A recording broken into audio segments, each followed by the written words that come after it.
Volvo has certainly taken its time developing this one, hasn't it? To be precise, it has been 13 years since the first generation XC90 was put into production, leaving this second-gen flagship SUV with some pretty big shoes to fill.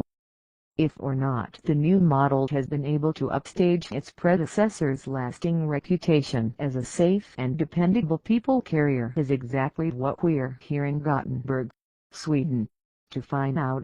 Specifically, the top-shelf XC90, the 8 twin-engine plug-in hybrid that Volvo Cars Malaysia has tipped to become available for us. But first, a quick reality check of the model standing. Volvo has certainly taken its time developing this one, hasn't it? To be precise, it has been 13 years since the first generation XC90 was put into production, leaving this second-gen flagship SUV with some pretty big shoes to fill.